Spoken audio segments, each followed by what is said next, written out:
Assalamualaikum warahmatullahi wabarakatuh. Jumpa lagi dengan saya Anggra Putri Tania. Dan kali ini saya akan membahas tentang Kitab Lauhul Mahfudz. Sebelum kita lanjut, jangan lupa like, share, and subscribe IMP Entertainment News Channel. Terima kasih.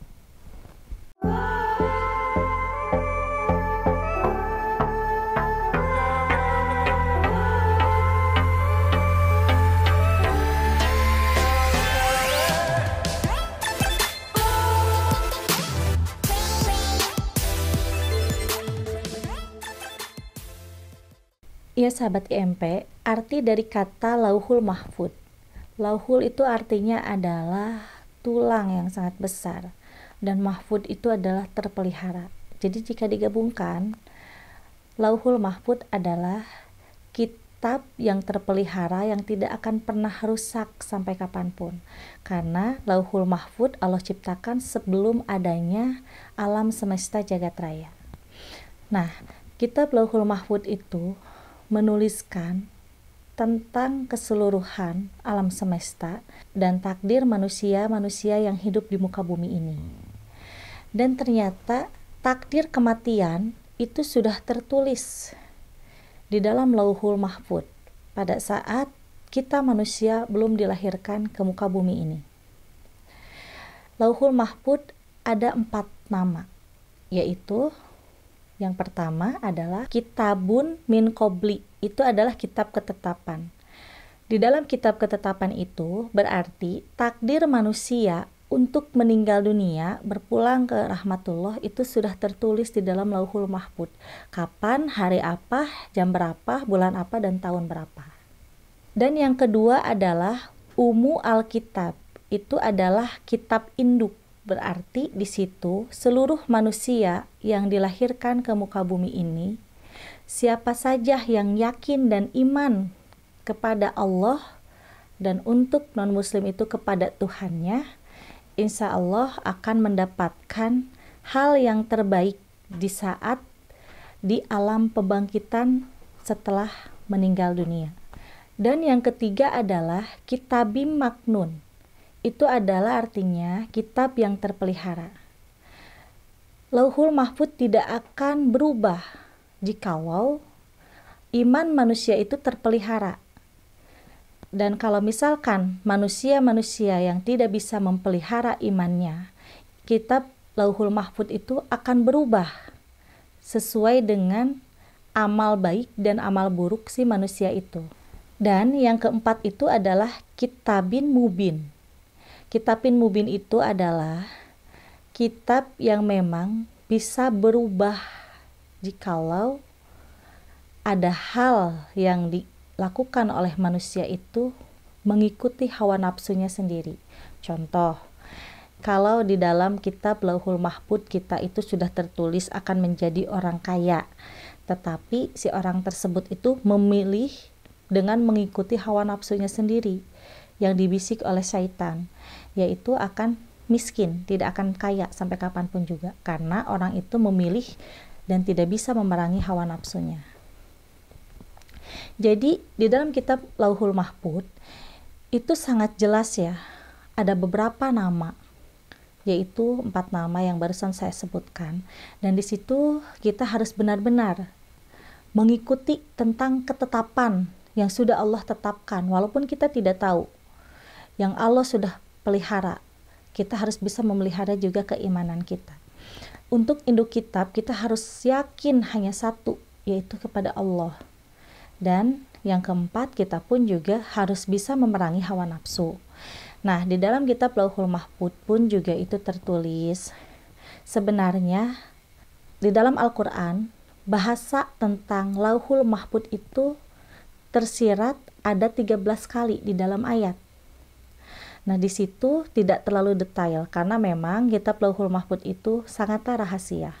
Bahkan Nabi Muhammad SAW pun juga tidak mau berani untuk mencoba mengetahuinya karena itu adalah rahasia dari Allah Subhanahu wa taala. Tetapi di sini kita selaku manusia, kita harus bisa meningkatkan keimanan kita dan harus memelihara juga keimanan kita. Di sini pun juga kenapa banyak sekali rahasia-rahasia yang ada di dalam Lauhul Mahfuz. Jangankan untuk manusia-manusia atau umat manusia yang hidup di muka bumi ini, bahkan alam, musibah, peperangan, dan masa depan pun juga ternyata sangatlah lengkap.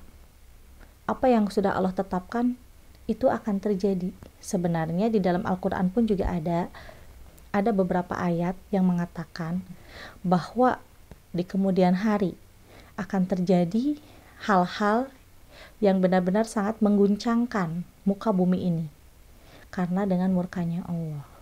Nah, seperti ini contohnya seperti ini ya. Kadang banyak sekali manusia-manusia yang mengeluh, sedangkan mengeluh itu sangat tidak diperbolehkan. Di dalam Quran surat Al-Baqarah, di dalam Quran surat Yusuf, di dalam Quran surat Al-Ankabut pun juga banyak ayat yang mengatakan bahwa jikalau manusia mengeluh berarti tidak percaya dengan adanya Allah Subhanahu wa taala dan tidak percaya dengan adanya Lauhul Mahfuz. Di sini kita harus bisa tegar, harus bisa melewati semua ujian yang kita rasakan supaya kita iman, supaya kita takwa. Karena sesungguhnya manusia itu diberikan kelebihan oleh Allah Subhanahu wa taala dengan akal pikirannya. Segala sesuatu adalah pilihan yang harus kita pilih. Apakah kita akan mengikuti hawa nafsu dari syaitan atau kita akan memilih hati nurani yang Allah berikan kepada kita. Dan akal pikiran yang harus kita putar atau yang harus kita mainkan yaitu kita harus berhusnuzon kepada Allah Sang Maha Pencipta. Dan kita pun juga harus selalu berpikiran positif tentang apa hal yang terjadi yang menimpa kepada diri kita. Banyak orang yang mengeluh katanya, kok kenapa ya hidup saya kok begini-begini aja, Allah tuh tidak adil, Allah tuh tidak sayang kepada umatnya. Padahal Allah sudah memberikan segalanya. Nah, di situ kita harus mulai mainkan pikiran kita, tapi tetap di dalam kita memainkan pikiran, kita harus selalu mengingat bahwa ada Allah yang selalu melihat kita sebagai umat manusia di dalam setiap gerak-geriknya. Jadi apapun yang kita lakukan, semua harus atas izin Allah Subhanahu wa taala dengan melakukan apa? Sebelum kita bertindak, kita harus beristikharah dulu. Sebelum kita berusaha, kita harus berdoa dulu. Jadi antara usaha dan doa itu harus imbang supaya ada ridho dan rahmatnya dari Allah Subhanahu wa taala.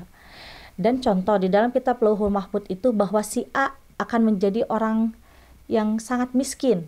Apa kita udah ditakdirkan miskin ya oleh Allah? Nah, kita nggak boleh mengeluh seperti itu.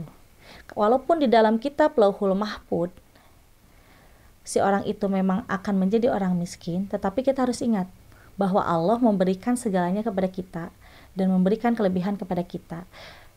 Yang namanya rezeki itu adalah pilihan. Seperti di dalam kitab Lauhul Mahfuz itu kan tidak satu nama. Tadi ada 4 nama yang sudah saya sebutkan. Berarti si manusia itu bisa berpikir, bisa berusaha untuk bisa lebih baik hidupnya. Dari miskin, kalau kita mau berdoa dan berusaha ikhtiar, insya Allah akan ada kemajuan. Tetapi yang ditakdirkan untuk menjadi orang kaya bisa jadi miskin kalau si orang tersebut itu tidak bisa memerangi hawa nafsunya dan malas. Karena kan yang namanya rezeki itu adalah pilihan. Kita bisa memilih apakah yang akan kita tempuh itu rezeki lahiriah, apakah yang akan kita tempuh itu adalah rezeki batiniah. Kalau untuk rezeki lahiriah, berarti kita bisa melakukan usaha seperti kerja, berdagang, berbisnis. Nah, kalau untuk usaha batiniah, berarti kita bisa melakukan amalan-amalan atau doa-doa yang ada di dalam Al-Quran, yang ada di dalam kitab-kitab lainnya. Yang penting, apa yang kita lakukan itu tidak melenceng dari aturan agama. Nah, kenapa? Kan ada yang bertanya ya, kenapa sih? Kan Lauhul Mahfuz itu udah jelas, pasti akan terjadi seperti itu. Ya jelas akan terjadi, yaitu yang disebut dengan takdir hanyalah kematian. Itu jelas, semua orang yang bernyawa pasti akan menemui kematian. Tapi kalau untuk masalah jodoh dan rezeki itu kan pilihan. Kalau misalkan di dalam Lauhul Mahfuz sudah tertera bakal seperti ini, untuk apa di dalam Al-Quran ada ayat-ayat dan surat-surat yang masing-masing itu mempunyai fadilah? Seperti surat Al-Ikhlas itu bisa kita amalkan untuk bisa melancarkan rezeki kita. Ada surat Al-Fatihah, itu bisa kita amalkan untuk bisa menyembuhkan orang. Ada sholawat Nabi, itu bisa kita amalkan untuk bisa mendapatkan ketenangan hati dan pikiran. Jadi sebenarnya kita tetap harus percaya dengan adanya Lauhul Mahfuz. Tapi Lauhul Mahfuz itu tidak hanya satu nama. Ada 4 nama yang tadi saya sebut. Ada Kitabun min Qabli, dan ada juga Ummu Alkitab, dan ada 2 sebagainya. Jadi di sini walaupun kita percaya dengan adanya Lauhul Mahfuz, tetapi di sini kita selaku manusia harus tetap terus berusaha dan ikhtiar. Makanya di dalam Al-Qur'an banyak sekali surat-surat yang memiliki fadilah yang sangat luar biasa. Nah, dengan adanya Al-Qur'an kita harus bisa mengaji, mengkaji dan menggali. Menggali apa? Yaitu menggali isinya. Kita harus bisa mendapatkan fadilah-fadilah dari ayat-ayat dan surat yang kita amalkan selama kita masih hidup di muka bumi ini, supaya hidup kita berkah, dan Allah pun juga memberikan keberkahan kepada umat yang memang iman dan takwa kepada Allah Subhanahu wa taala. Janganlah kita mempunyai sifat yang malas, karena sifat yang malas itu bisa merubah hak kita di dalam Lauhul Mahfuz. Contohnya, pada saat itu Nabi Muhammad SAW mempunyai niat dan keinginan, yaitu hanya ingin memiliki cukup 1 istri saja. Tetapi kenapa Nabi Muhammad bisa sampai menikah berkali-kali atau berpoligami? Sebenarnya itu adalah petunjuk ilafat yang harus dipilih oleh Nabi Muhammad SAW. Di dalam hidupnya, Nabi Muhammad SAW memilih yang namanya jodoh, tetapi beliau memilih untuk bisa menciarkan agama Islam dan merangkul budak-budak yang pada saat itu teraniaya. Jadi sudah jelas ya, kalau misalkan kita ambil dari sejarah Nabi Muhammad SAW, bahwa yang namanya jodoh itu walaupun sudah ditetapkan oleh Allah Subhanahu wa taala di dalam Lauhul Mahfuz, ternyata masih disebut dengan pilihan, tergantung kita yang menjalaninya. Karena di dalam Lauhul Mahfuz yang tidak berubah itu hanyalah satu, adalah kematian. Jadi gini contohnya, misalkan si B ini belum mendapatkan jodohnya ya. Padahal sebenarnya di dalam kitab Lauhul Mahfuz itu si B ini akan mendapatkan jodoh. Tetapi kenapa sangat sulit sampai menjadi perawan tua atau bujang tua? Nah, di situ kita harus bisa mengaji, mengkaji dan menggali isi di dalam Al-Qur'an. Di dalam Al-Qur'an itu kan ada amalan supaya bisa didekatkan dengan jodohnya. Tak luput kita pun juga terus memohon dan meminta pertolongan kepada Allah Subhanahu wa taala. Jika si B itu benar-benar bermunajat kepada Allah dengan tulus dan ikhlas dan mengamalkan amalan-amalan yang ada di dalam Al-Qur'an, insya Allah Allah akan berikan jodoh untuk si B, yaitu jodoh yang sejati. Tetapi jika si B itu bermalas-malasan dan hanya ingin instan tanpa mengamalkan amalan dan surat yang ada di dalam Al-Qur'an, jelas Allah pun juga tidak akan memberikan jodoh yang baik atau jodoh sejati kepada si B, melainkan yang datang itu adalah jodoh ujian atau jodoh sementara. Itu tentang jodoh. Nah, kalau untuk rezeki di dalam Lauhul Mahfuz, yang tadi sempat saya bahas sedikit ya, dan di sini mungkin saya akan sedikit menjelaskan juga, bahwa setiap manusia itu bisa menjadi orang yang sukses jikalau manusia itu gigih dalam mencari rezeki. Dan di dalam mencari rezekinya itu tidak luput selalu memohon dan meminta pertolongan kepada Allah agar bisa dimudahkan dan dilancarkan dalam mencari rezekinya. Makanya Nabi Muhammad SAW pernah berkata kepada sahabat, jikalau manusia bangun tidurnya itu siang, jelas rezeki itu akan keburu diambil orang. Makanya setiap manusia di muka bumi ini yang ingin sukses dan ingin mendapatkan rezeki yang halal, manfaat dan barokah, itu harus selalu bangun terlebih dahulu, yaitu bangun awal ya, bangun awal. Kalau bisa di sepertiga malam itu melaksanakan sholat tahajud. Dan setelah sholat tahajud itu jangan tidur lagi, tunggu sampai adzan subuh. Setelah adzan subuh, jikalau yang kerja itu bisa langsung melakukan aktivitas ya pagi harinya. Dan yang nggak ada kerjaan itu bisa kembali beraktivitas yang lain, atau misalkan kalau misalkan mengantuk gitu kan, bisa istirahat sebentar. Tapi harus bangun sebelum pukul 9. Karena pukul 9 itu waktu yang mustajab untuk melaksanakan sholat duha. Dan sholat duha itu termasuk adalah sholat yang banyak sekali fadilah keistimewaannya, yaitu bisa melancarkan rezeki orang yang mengamalkannya. Dan disitulah akan terlihat si miskin bisa menjadi sukses jikalau melakukan amalan-amalan sesuai yang ada di dalam Quran. Dan sunnahnya juga ikut dilaksanakan. Tetapi si kaya yang sudah ada di Lauhul Mahfudz bisa menjadi miskin jikalau tidak mengikuti sunnah-sunnah dan aturan-aturan yang ada di dalam Al-Quran. Begitu. Nah, sekarang tentang takdir kematian. Sebenarnya setiap manusia itu sudah ditetapkan takdir kematian sesuai yang ada di dalam kitab Lauhul Mahfudz. Nah, lalu bagaimana dengan yang matinya bunuh diri?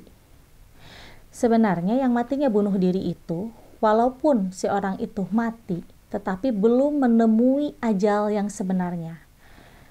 Di saat manusia itu mati sementara dengan cara bunuh diri, ternyata manusia itu tidak mempunyai tempat. Dan akan terus-menerus bergentayangan sebelum ajal yang sebenarnya tiba. Di saat ajal yang sebenarnya tiba, yang Allah takdirkan, barulah di sana akan mendapat takonan dari malaikat. Dan disitulah ajab dan siksa kubur yang sangat luar biasa mengerikan kepada orang yang melakukan bunuh diri. Ya sahabat IMP, mungkin penjelasan tentang kitab Lauhul Mahfudz cukup sekian. Insya Allah kedepannya saya akan membahas lagi tema yang menarik. Saya pamit undur diri. Wassalamualaikum warahmatullahi wabarakatuh.